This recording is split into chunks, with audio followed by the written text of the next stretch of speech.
Hello, everyone, and welcome to the Helm developer call of today, Thursday, February 24th, 2022. We're going to follow the normal procedure. We're going to do announcements first, and then we're going to dive into discussion. So welcome, everyone. We're glad to have you on board. First announcement, if we look at the notes, did we post the notes in the chat? It's always good to do that, chat. If somebody could do that, that would be appreciated. First announcement, Bridget keeps us up to date with our releases. Go ahead, Bridget. Just want to remind everyone you have about 2 weeks to add items to the 3.8.1 milestone. This would be bug fixes only, not exciting new features that we all want. But bug fixes, and also it's a great time to go in and, review, test, do anything you can to get the stuff that is in that milestone through. And then Mark, I believe you have an update on that as well. Yeah, I just wanted to, I thought in case Farina's usually cutting our releases, so I wanted to mention, but it's worth for everybody that every pull request that's meant to go in the release up to now is already ready in the release branch. So the release should be easy to cut, but we're hoping to have more things come in as time goes by. Fuzzing, that's fun. Adam, there's a item on fuzzing. Yeah, thank you very much. So for those of you that are unaware, we are doing a fuzzing audit of Helm, which consists of adding a bunch of fuzzers to increase test coverage. And we started doing this last week. Early last week, we brought it up on the community meeting on the 10th. And we are adding fuzzers on the CNCF fuzzing repository, to which I'll post a link shortly in the chat. And we welcome any feedback or thoughts on that part. If anyone should have parts of the code that they have an idea would be great to cover, then we welcome that feedback. And if anyone wants to have access to the bug reports or crash reports that come up from OSS Fuzz, you would need to create a PR in the OSS Fuzz repository in the project.yaml file to add your email address. I'll post a link to that file in the chat shortly. So yeah, a status update from our side that everything is going well so far, no major problems. A few crashes have been found, and again, if anyone wants to look at them, feel free to create a PR to add your email. And just to extend on that, so the OSS fuzz integration has happened. So now the fuzzers are running continuously. All of these fuzzers are available on the CNCF fuzzing repository. And the next steps for us is adding more fuzzers to that repository such that there will be more coverage and more bugs will become. There are a few emails already. We have the Helm maintainer list as a contact on the OSS Fuzz repository, and we have Scott and also Matt Farina.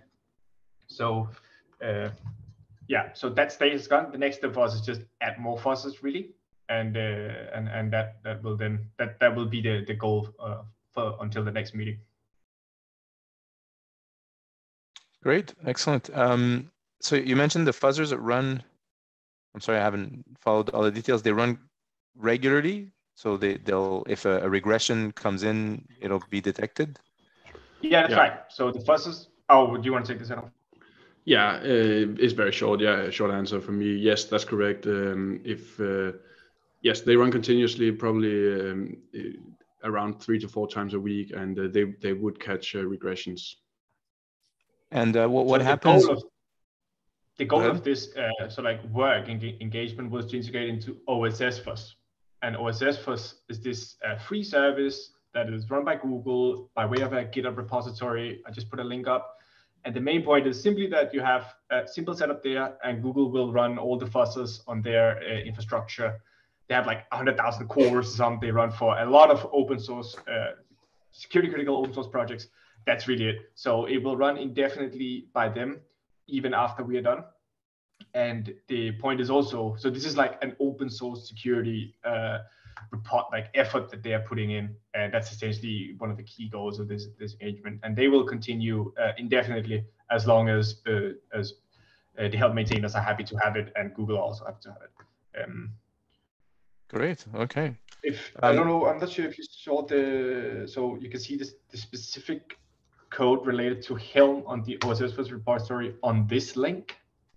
There you have this project YAML file that Adam spoke about, where you can, if you click on that, you can see the emails to the recipients of bug reports, and also recipients that will be able to see details about each bug, such as stack traces and reproducible input, that type of stuff.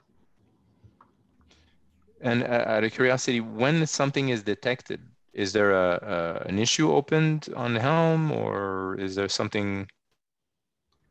No, and whenever an issue is detected, an email is sent out to the people listed in this file, and that email will have a link to, it will be an issue, it will have a link to an issue on Monorail, and that link, that Monorail issue, which is kind of like a bug tracker, will then have a link to a detailed report on ossfirst.com, where you have a bunch of details. Thus, in order to get access to the very details of it, you just need to put your email in the project.yaml, and then, I mean, the rest should be guided by the emails that you will receive per issue. So no GitHub issues are put up. That is something a lot of people have asked about on OSS First, but it's not really the point at the moment. But put email in there and you will be guided all the way down. So it's good to have more emails into the project.yaml. By the way, we highly encourage getting essentially as many as possible. Yeah, Mark, it would be great to have you on there too. If you want, I know Farina asked, began to collect, just emails of folks who volunteered to be on that list. So that's why I'm on there. Yeah, I opened the file and I'll do a pull request. If you do it now, Okay. I'll do it right away. If you put the email in the chat, I can do it right away. But you can also do a pull request yourself. Yeah, I'll do a pull request. Thanks. And there, just for example, I think so far I see only four issues have come through. Like one is for a null dereference pointer, one's for, so it's interesting, and I think if I understand correctly, it would be up to us to open the issue in Helm if we find it applicable. Perfect. The point is also that some issues are security critical. For example, we just released a blog post yesterday about a big issue in Istio, where Fosser found something that could essentially crash Istio as an unauthorized user, which is a high severity CVE. And thus this has, there was a long period, or not long, but there was a period where that had to be kept only to the developers while they worked on it. That makes sense. Oh, so it's worth noting that the two links that I posted are just the very high level that's public, but the details that David just mentioned, you have to actually log in to get them. Actually, the links you have posted also won't be public for the first 90 days. So the links you posted are the links that will be made public after 90 days. And those reports will have links to more detailed reports with reproducer test case and stack traces and all this stuff. And that will never be public, only to the people that have the emails in the project YAML. Just to clarify that. So the links you posted, Scott, are not public now. They will only be public after the bug has either been fixed or a 90-day disclosure deadline has got. Thank you, David. That's really interesting. Any other questions for the fuzzing? All right, thank you. Next item in the announcement, Scott, a blog post, the blog post. Just that. And Bridget asked in the chat earlier if we can share that link, and yes, I will really soon. Actually, I can just go ahead. Why wait? Yes, I'll go ahead and post a link. There's just one more paragraph that I wanted to add after chat with Farina yesterday. But otherwise, it's looking great. And Josh, Farina, and I contributed to that. So that'll be going out soon, or at least we'll open a PR, and then as soon as it seems fine for folks, then it'll be going out soon. And then there's one more that's in. So there's one more in progress that only Farina and I are worked on together. I initially wrote a draft, and he had some good insights into that too, or some good recommendations to change. So that's will be another collaborative one that can come, but after the OCI post, and that's on just tools in the ecosystem to help folks manage Helm releases declaratively.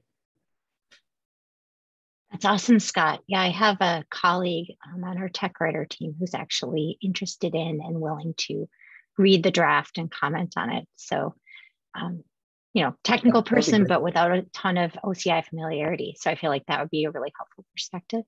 So that's why I'm trying to get our hands on a draft before it goes out. Yeah, I'll just post a link in the notes, and I'll ping you when that's out. Awesome, thank you so much. Great, thank you. Any other announcements before we go into discussions? We're good. All right, so Andrew, you have an item about registering media types. Yeah, I do. So with the release of 3.8, we have official support for OCI images for our charts, or OCI artifacts, pardon me, for our charts. We have 3 media types that we use as part of that. One is the config media type, one is content, and one is our provenance file. What the IANA recommends is, especially since we are one of the most popular OCI artifact out there, is to officially register our media types with the IANA. And I'd like to propose spearheading that effort to get that registered. I wanted to bring it up to the group here to talk about that.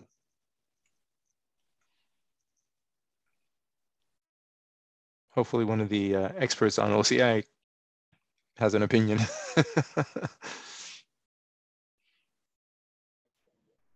I guess that's my cue. I don't have a strong opinion on this. It doesn't it doesn't change much other than making people feel this is more official. Is that kind of your goal? Yeah.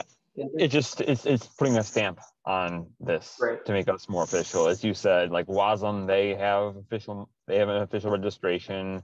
Most of the other OCR artifacts that you would think of are registered. So I was hoping that we'd be able to. I wasn't aware WASM had that. Yeah. Yeah, I would find whoever did that and just copy that. And that's exactly what I was going to do. Happy to help with that. Okay, so I'd love to work with you, Josh, on this. Sounds great. Thank you for bringing this up, Andrew.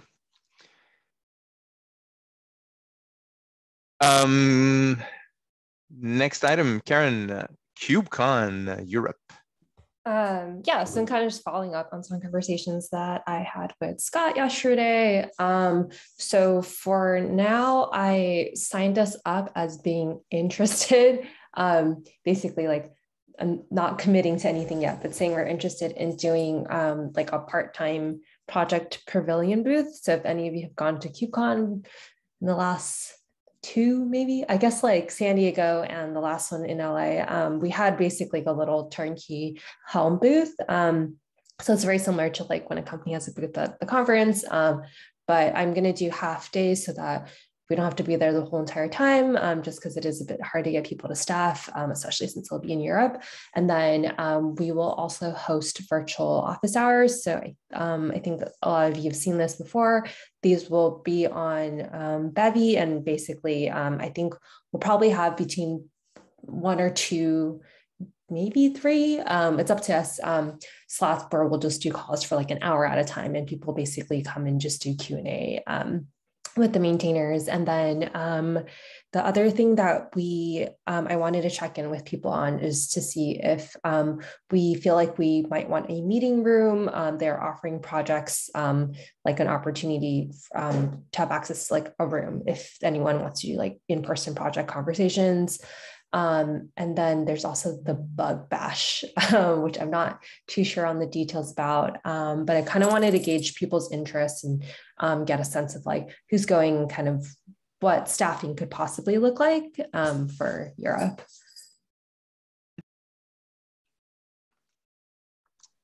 Anybody like that question know they're going? That question will be way easier to answer once talk accept rejects go out, just because then people will know if they have a specific, and that'll be like the first week in March, I think. And people will then maybe know if they have a specific, remit to be there or not in person. Yeah, I mean, I basically checked pretty much, I think, all the boxes for our options.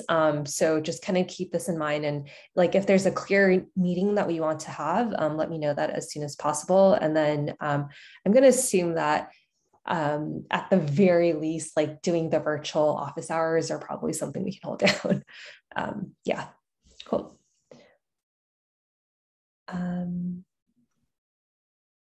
All right, well, I guess that's all for me. Okay, thank you, Karen. Bridget, good first issues.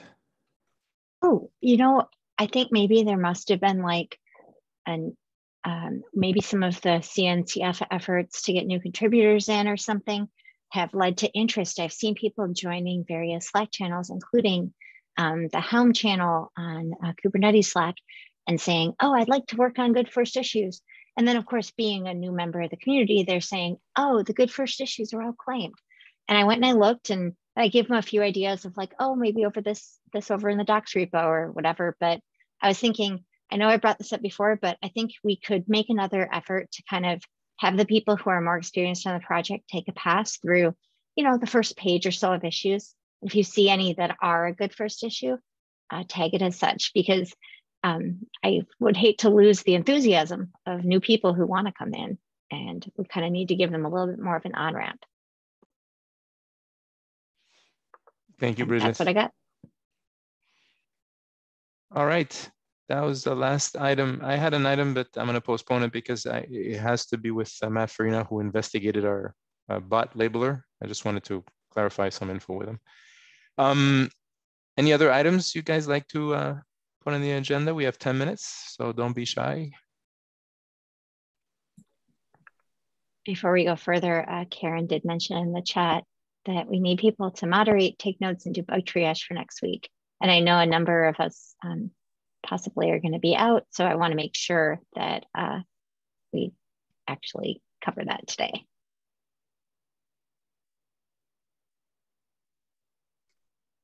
Anyone? I can do triage again. Actually, as long as I'm talking, I was also going to add to what you said, Bridget, that during bug triage or during the issue triage is also common. I've found several options to create good first issues while I'm doing that. So it could be something that triagers do as well. Good point. Thank you, Joe. So we have a triage. Anybody for notes, moderator?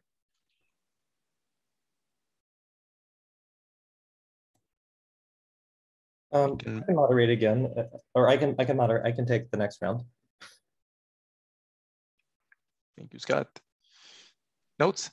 Unless someone hasn't done it before and really wants to do it, that would be cool too. But I'm happy to. I think moderator is a privilege. Go ahead, Bridget. You can put me down for notes for now, unless somebody else wants to jump on it, in which case replace my name. I like how in the chat we're just calling on people.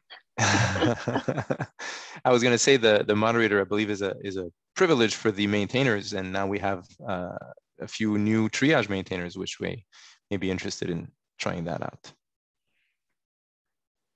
for next time, because now we have a volunteer. If you change your mind between, let me know. That would be cool too. Someone wants to. It looks like Jasper is going to step up and take notes. Wonderful. Thank you, Jasper. All right, so we're all staffed up for next week. Any other items you'd like to discuss today? Going once. Okay, Five. I got one. I got. There you go. All right. I got one. When do we? I have not seen any. I was going through the history to try to find out what we do if somebody starts going completely off topic to where they're just asking Kubernetes questions and not Helm questions and issues. Where do you draw the line?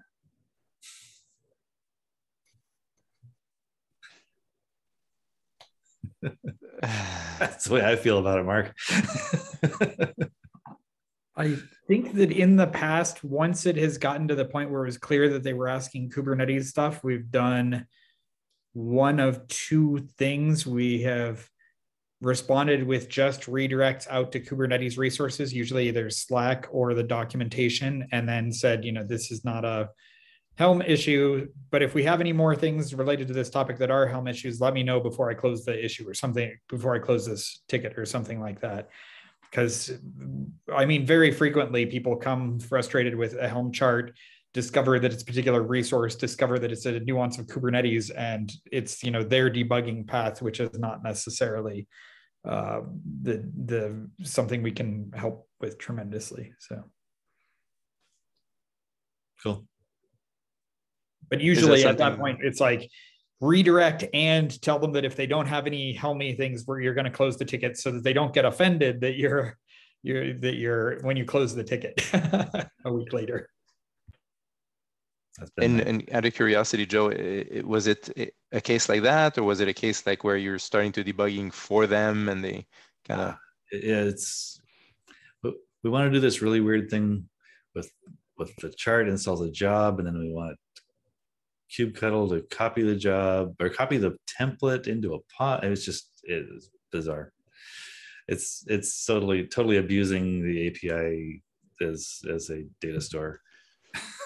I think something else that maybe is a good thing to kind of keep as a North Star is Helm is not attempting to be both a floor wax and a dessert topping. So when people complain that Helm does not do all of the everythings, you could say yes, because it's a package manager. That's the worst part. You want a full lifecycle workflow manager. Well, and then point them to, Argo or whatever. Maybe the thing is people like Helm. Helm is great. And so therefore they want Helm to be everything, which is not always a realistic expectation. Well, the worst part was the way he framed it in such a way that he's like, here's what I'm trying to do. Is there a way that Helm can do it? Any other ideas on how Helm could do this? It's like, So, well, thanks, Joe, for giving the guys some attention and time. Patience is required. Any other things to discuss today? We have 5 minutes. Well, only one thing that we brought up in the past, for me anyway. What about the idea? When I say past, I mean just last, a few meetings ago. Helm Summit in North America. We were thinking about maybe, too late to do this for KubeCon EU, but maybe we could pair that with the next KubeCon. I just wanted to bring it up again in case there were any other thoughts on this. I'm kind of fishing in the same way, Joe, as that person was fishing in that issue for, but I think this is, in this case, that's something like a co-located event. Yeah, clarifying question like Andrew is saying, do you think of this as one of those? Well, I was just thinking it could be, just because, now I think KubeCon co-located events there's a pretty good precedent for that. Are there other co-located events that relate to just one CNCF project? I don't know. Yep. Yeah, I think for this next one, they're doing a Knative Con or something. Okay. And then they do like PromCon and things like that. Cool. So your Helm maintainers may have other commitments for the co-located events days. That's just my only concern. It's just depending. I know I'm already always slammed those days, and I've definitely gone to co-located events that I know Karina and Karen and Dr. Butcher and others are involved in. So that's my only concern, is doing it that way as opposed to standalone. Might be a scheduling factor. That's a good point, Bridget. Also, I am in that category too. I'm pretty sure I'll be occupied for that date unless the co-located events are spread across multiple days next time or something. I don't know, but also, what do we really gain from the co-located events? There's a lot to gain, but there's some things that we depending we may or may not need. Yeah. Well, we don't have to decide that in the next few minutes on this call. I just wanted to bring it up in case they're kind of. Yeah. So we'll more discussions coming on that, I assume. Yeah. Thank you, Scott. 3 minutes. Anybody else?